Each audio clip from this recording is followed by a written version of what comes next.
കൂലി വർധന ആവശ്യപ്പെട്ട് പയ്യന്നൂർ മേഖലയിലെ ചുമട്ടുതൊഴിലാളികൾ അനിശ്ചിതകാല സമരത്തിലേക്ക്. ജൂൺ 11 മുതലാണ് തൊഴിലാളികൾ സമരം പ്രഖ്യാപിച്ചത്. സമരം പ്രഖ്യാപിച്ച തൊഴിലാളികൾ നഗരത്തിൽ പ്രകടനം നടത്തി. കൂലി വർധന ആവശ്യപ്പെട്ടാണ് സംയുക്ത തൊഴിലാളി യൂണിയന്റെ നേതൃത്വത്തിൽ പയ്യന്നൂർ മേഖലയിലെ ചുമട്ടുതൊഴിലാളികൾ അനിശ്ചിതകാല സമരത്തിലേക്ക് നീങ്ങുന്നത്. ജൂൺ 11 മുതലാണ് തൊഴിലാളികൾ സമരം പ്രഖ്യാപിച്ചിട്ടുള്ളത്.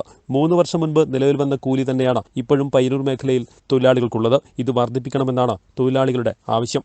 സമരത്തിന് മുന്നോടിയായി തൊഴിലാളികൾ നഗരത്തിൽ പ്രകടനം നടത്തി. തുടർന്ന് നടന്ന പൊതുയോഗം CITU ജില്ലാ സെക്രട്ടറി PV കുഞ്ഞപ്പൻ ഉദ്ഘാടനം ചെയ്തു. തൊഴിലാളികൾക്ക് 2021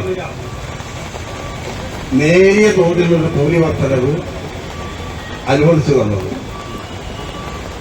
അന്ന് ചർച്ച ചെയ്യുന്ന അവസരത്തിൽ അവർ പറഞ്ഞത് 2 വർഷത്തേക്ക് കരാറാക്കി കഴിഞ്ഞാൽ 3 വർഷം കരാറാക്കണമെന്ന് അവർ ആവശ്യപ്പെട്ടപ്പോൾ ഒരു കാരണവശാലും പറ്റില്ല, 2 വർഷക്കാലത്തേക്ക് മാത്രമേ കരാറാക്കാൻ വേണ്ടി പറ്റൂ എന്ന് പറഞ്ഞ് ഏറ്റവും അവസാനം അവർ അത് സമ്മതിച്ചപ്പോ 2 വർഷം കഴിഞ്ഞ് കൂലി വർദ്ധിപ്പിക്കുന്ന അവസരത്തിൽ നമുക്ക് നല്ല മാറ്റമുണ്ടാക്കാം, ഇപ്പോഴും അംഗീകരിച്ച് നിങ്ങൾ പോകണം എന്നാണ് നമ്മളോട് പറഞ്ഞത്.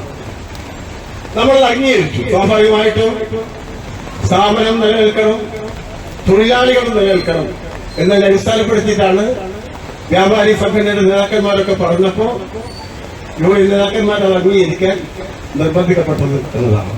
INTUC നേതാവ് AP നാരായണൻ അധ്യക്ഷത വഹിച്ചു. BMS ജില്ലാ വൈസ് പ്രസിഡന്റ് KV ജഗദീശൻ, TT രാജൻ, K മോഹൻ തുടങ്ങിയവർ സംസാരിച്ചു. News bureau, Payyanur.